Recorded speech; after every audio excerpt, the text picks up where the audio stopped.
Hello everybody, it's me Amy. Hope everybody's doing great. Take a guess on where I am, somewhere in Faith Lutheran Church. Remember, submit your guesses to Kathy at kathywithac@faithfl.org. Give me your answer and we'll put you in for the drawing. So today I wanted to talk about another fruit of the Spirit, which is peace. And peace can be a state of our relationships when there's no animosity or hard feelings between each other. The Spirit enables this kind of peace by giving us assurance that God knows us, loves us, and provides for us. Now, if you remember a couple weeks back, I had told you a story about Joseph and his dreams and how his brothers were really having a hard time being jealous about him. I want to take it up again and finish the very ending of the story on what happens, and I think you'll be able to understand a little bit more about peace and how Joseph found peace with his brothers. So I'm going to start here, and this is a special Bible storybook that we have in our church nursery. You can check this out and read it whenever you want when church opens up again.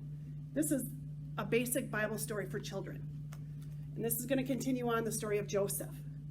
And remember how the brothers were all jealous and they wanted to sell Joseph to slavery, or they tried to kill him and they wanted to kill him. This is where we're going to start. The brothers made a plan to kill Joseph. The oldest and wisest brother, Reuben, he did not like that idea. Let's just give him a good scare, he said. Soon Joseph arrived with a treat for his brothers. They tore off his coat and threw him into a pit.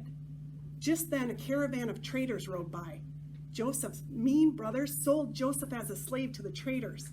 Before they went home, Joseph's brothers wiped animal blood on Joseph's coat and told their father that a wild animal must have killed their brother. The traders sold Joseph to the Egyptians. Although he was away from his family, God was always with him. God had given Joseph the ability to understand dreams. And after many years, word of Joseph's gift reached the Pharaoh. Pharaoh had been having strange dreams and called on Joseph to help.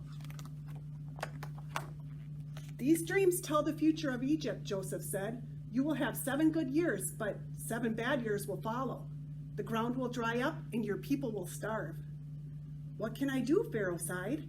Find a wise man and put him in charge of saving food so there is plenty of it, Joseph said.